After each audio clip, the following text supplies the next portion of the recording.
Multiple માયલોમાનું નિદાન થવું એ જીવનમાં એક મોટો પડકાર બની શકે છે, પણ એની સારવારના રસ્તાને સમજવો જટિલ હોય એ જરૂરી નથી. આજે આપણે પ્રારંભિક સારવારના મુખ્ય તબક્કાઓને એકદમ સરળ ભાષામાં સમજીશું, જેથી આખી સફર સ્પષ્ટ અને ઓછી ગૂંચવણભરી લાગે. તો આપણી આ સમજણની સફર 5 મુખ્ય ભાગમાં વહેંચાયેલી છે. આપણે શરૂઆત કરીશું સારવારના લક્ષ્યો શું હોય છે એ સમજવાથી. પછી જોઈશું કે કઈ કઈ દવાઓ કેવી રીતે કામ કરે છે. સારવારના શરૂઆતના તબક્કાઓમાંથી પસાર થઈશું અને છેલ્લે રિકવરી અને ભવિષ્યના માર્ગ પર એક નજર નાખીશું. કોઈપણ સારવાર શરૂ કરતા પહેલા એ સમજવું બહુ જ જરૂરી છે કે આપણે પહોંચવા ક્યાં માંગીએ છીએ. તો મલ્ટિપલ માયલોમાની શરૂઆતની સારવારનો મુખ્ય હેતુ શું હોય છે? જો સૌથી પહેલો અને સૌથી મુખ્ય ધ્યેય છે રોગને બને એટલો જ જલ્દી કાબૂમાં લેવો. આનો સીધો મતલબ એ છે કે માયલોમા કોષોને શરીરના બીજા અંગોને નુકસાન કરતા રોકવા. આનાથી શું થાય? દુખાવો અને થાક જેવા લક્ષણોમાં તરત જ રાહત મળે છે અને જીવનની ગુણવત્તા સુધરે છે. તો ચાલો આ લક્ષ્યોને જરા વધુ ઊંડાણથી જોઈએ. આમાં લોહીમાં જે માયલોમા પ્રોટીન છે એને બને એટલું ઓછું કરવું, બોન મેરોમાંથી માયલોમા કોષોને સાફ કરવા અને લાંબા સમય સુધી રોગને નિયંત્રણમાં રાખીને જીવનને લંબાવવાનો સમાવેશ થાય છે. અને આ બધું જ ઓછામાં ઓછી આડઅસરો સાથે થાય એનું પણ ધ્યાન રાખવામાં આવે છે. તો સવાલ એ છે કે આ લક્ષ્યો સુધી પહોંચાય કેવી રીતે? જવાબ છે શક્તિશાળી દવાઓના સંયોજનમાં.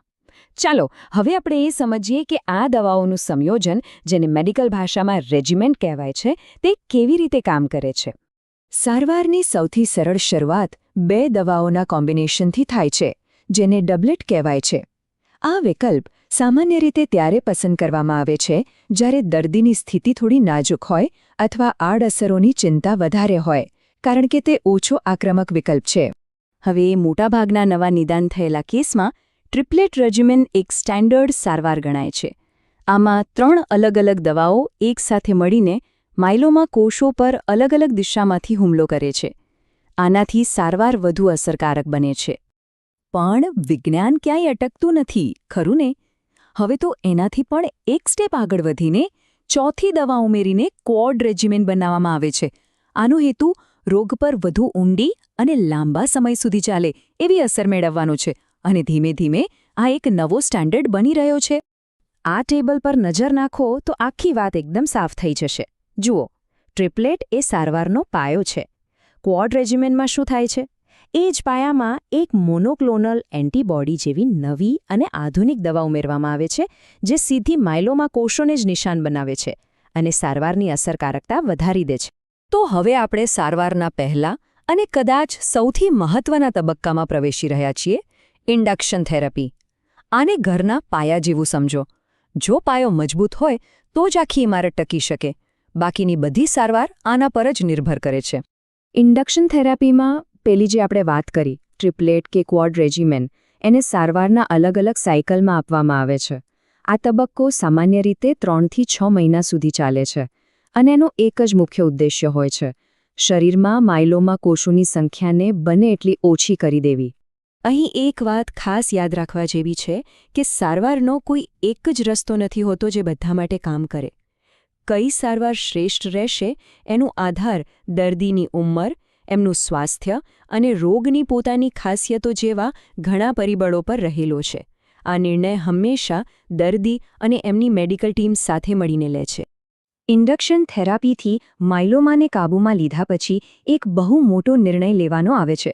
શું હવે આગળ વધીને સ્ટેમ સેલ ટ્રાન્સપ્લાન્ટ જેવી વધુ સઘન સારવાર તરફ જવું જોઈએ? આ એક મોટો સવાલ છે અને ચાલો હવે એના પર જ વાત કરીએ. તો ચાલો આ વિકલ્પને નજીકથી જોઈએ. ઓટોલોગસ સ્ટેમ સેલ ટ્રાન્સપ્લાન્ટ, જેને ટૂંકમાં ASCT કહેવાય છે, એ ઘણા દર્દીઓ માટે એક સ્ટાન્ડર્ડ અને બહુ જ અસરકારક સારવાર છે.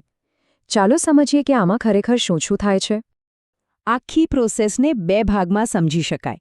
પહેલું, હાઈ ડોઝ કીમોથેરેપી અપાય છે, જેથી બાકી બચેલા માયલોમા કોષો પણ નષ્ટ થઈ જાય. આ એવું છે જાણે આપણે બગીચામાંથી બધું જ નકામું ઘાસ કચરો મૂળમાંથી સાફ કરી રહ્યા છીએ. અને પછી દર્દીના પોતાના જ તંદુરસ્ત સ્ટેમ સેલ્સ જે પહેલાં ભેગા કરી લીધા હતા એ પાછા શરીરમાં નાખવામાં આવે છે. આ જાણે કે સાફ કરેલા બગીચામાં નવા તંદુરસ્ત બીજ વાવવા જેવું છે. તો સવાલ એ છે કે ટ્રાન્સપ્લાન્ટ કોણ કરાવી શકે? આ નિર્ણય ફક્ત ઉંમર પર આધારિત નથી.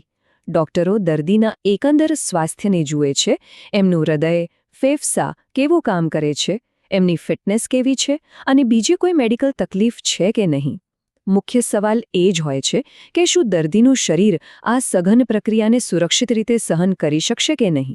આ ટાઈમલાઈન આખી પ્રોસેસનો એક નકશો છે એમ સમજો. શરૂઆત થાય છે ઇન્ડક્શન થેરાપીથી, પછી આવે છે સ્ટેમ સેલ ભેગા કરવાનો તબક્કો, ત્યાર પછી સૌથી મહત્વના દિવસો આવે છે હાઈડોઝ કીમો અને ડે 0, એટલે કે જે દિવસે સ્ટેમ સેલ પાછા ચડાવાય છે. અને એના પછીના લગભગ 100 દિવસ રિકવરી અને નવા બોન મેરોના વિકાસ માટે હોય છે. તો પહેલું પગલું છે સ્ટેમ સેલ ભેગા કરવાનું. આ માટે દર્દીને કેટલાક ઇન્જેક્શન્સ અપાય છે જે સ્ટેમ સેલ્સને એમના ઘરમાંથી એટલે કે બોન મેરોમાંથી બહાર લોહીમાં આવવા માટે પ્રોત્સાહિત કરે છે. પછી એક ખાસ મશીન દ્વારા લોહીને ફિલ્ટર કરાય છે, જે આ કિંમતી સ્ટેમ સેલ્સને અલગ તારવી લે છે અને બાકીનું લોહી શરીરમાં પાછું મોકલી દે. હવે આવે છે ટ્રાન્સપ્લાન્ટનો સૌથી મુખ્ય ભાગ. પહેલા કન્ડિશનિંગ તબક્કામાં હાઈ ડોઝ કીમોથેરાપી અપાય છે. પછી ઇન્ફ્યુઝન તબક્કામાં જે સ્ટેમ સેલ સાચવીને રાખ્યા હતા તેને લોહી ચડાવવાની જેમ જ શરીરમાં પાછા આપવામાં આવે છે. આ સ્ટેમ સેલ્સ એટલા સ્માર્ટ હોય છે કે પોતાની જાતે જ બોન મેરોમાં પોતાનો રસ્તો શોધી લે છે અને નવા, તંદુરસ્ત લોહીના કોષો બનાવવાનું શરૂ કરી દે છે.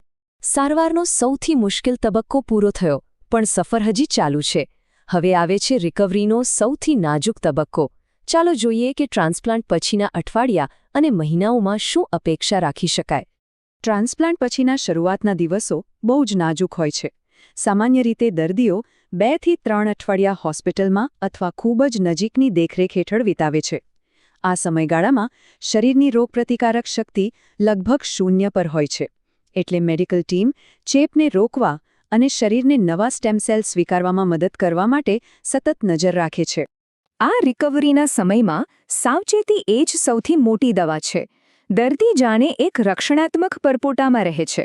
જ્યાં સુધી રોગપ્રતિકારક શક્તિ ફરીથી મજબૂત ન થાય, ત્યાં સુધી ચેપનું જોખમ ઘટાડવા માટે સ્વચ્છતા અને સાવધાની રાખવી ખૂબ જ જરૂરી છે. મેડિકલ ટીમના માર્ગદર્શનનું પાલન કરવું એ જ સફળ રિકવરીની ચાવી છે. આ પ્રારંભિક સારવારની આખી સફરને સમજવી એ પહેલું અને બહુ મોટું પગલું છે. પણ વાત અહીં પૂરી નથી થતી. તો રિકવરી પછી શું? સૌથી અગત્યનો સવાલ જે ડૉક્ટરને પૂછી શકાય છે, હવે આગળ શું? આ જે સારો રિસ્પોન્સ મળ્યો છે એને ટકાવી કેવી રીતે રાખવાનું? આ એક સવાલ સારવારના આગલા તબક્કા એટલે કે મેન્ટેનન્સ થેરપી માટેનો દરવાજો ખોલે છે.